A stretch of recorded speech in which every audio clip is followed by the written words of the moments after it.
So Christian Horner, Jim Farley, big announcement today, Red Bull and Ford. Just talk a little bit about how this came to be, how these two brands came together.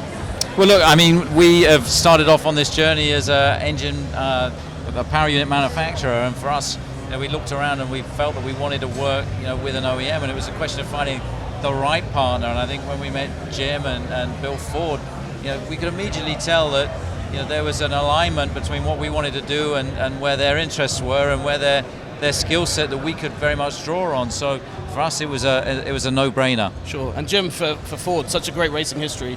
Just talk a bit about how much sense it made with Red Bull and to come back to Formula One after so long must be so exciting. I think we were really excited about the 26 change with the sustainable fuel. That's a game changer because we're going clean. And we're now number 2 in EVs in the US. Yep. Number 2, I mean, what Christian's built is like, very top of the world champion so many times. We want to be part of a winning culture. Yeah. That was really important for Bill and I. And the second, the third thing is the tech exchange. Be really practical. I think the days of us owning a team or owning an engine program doesn't fit us. He is world class at what he does, but there's tech that I can help him with and vice versa. So it's a very practical approach. We looked at it for a couple of years. This is definitely the best choice for us. And right now, I mean, F1 America, the reason we're here, probably the reason this has happened is it's just booming right now. Yeah.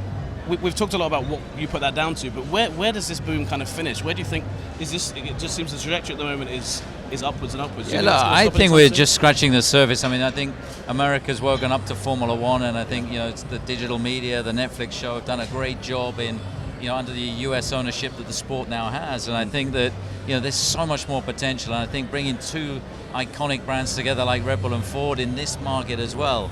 I mean, the possibilities are mind-boggling. Yeah, and I mean, a few years ago, it wouldn't have seemed too likely that this many American manufacturers would have shown interest. Sure. How key have the last few years been for you guys and bringing you Actually, back to we looked at this a couple of years ago. I mean, the sports growth has been great, but that 26 commitment really, it was a game changer for us. So we started to rethink our motorsport strategy as a company. We have a lot of, we made a big shift now on allocation of resources. This is part of it.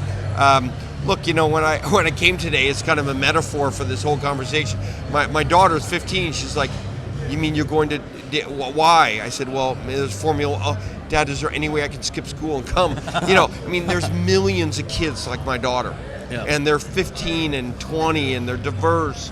That's why we're excited. Yeah, and just finally, what do you think fans of Red Bull, fans of Ford can expect from the Red Bull Ford partnership going forward? Because just two absolute titans of racing coming together. Well, look, I mean, we're just getting going, and I think there's so many synergies between the teams, and we don't want this to be, as Jim says, a traditional partnership. Red Bull's all about pushing boundaries, doing things different, and with the way that we go about marketing ourselves and presenting ourselves. And I think working with a brand like Ford, I think again with the assets that we have, the drivers that we have, the products that these guys are coming up with. I mean, Max drove a 2,000 horsepower electric van the other day. I've never seen him so excited about driving a vehicle. He wants to buy this electric transit van. And it's that kind of stuff that we're really looking forward to. That was actually going to be my next question about, in terms of long term for just keeping drivers happy, keeping them motivated. You can now, you can show this to Max, to Checo, and say, look, here's the future for the beyond 26. Yeah, look, I mean, they can see. I think the whole industry can see that, we're taking this very seriously, and we can't afford not to be competitive in 26, and we need these guys' help to achieve that. And I think, I think it's going to be a great journey. Great stuff, guys. Thanks so much. I know the first race, Bill Ford is going to shake his hand, my hand, and say, I hope we win today. That's what this is about. That's lofty expectations. There we go. Yeah. It starts at the top, right? Yeah, that's absolutely. why we do this. Yeah, absolutely. Well, I hope you guys can deliver together. That would be great. Sure. Thanks, Thank guys. you very much. Thank you. Thanks for watching ESPN on YouTube, and for more sports highlights and analysis, be sure to download the ESPN app, and for premium content plus live streaming, make sure to subscribe to ESPN Player.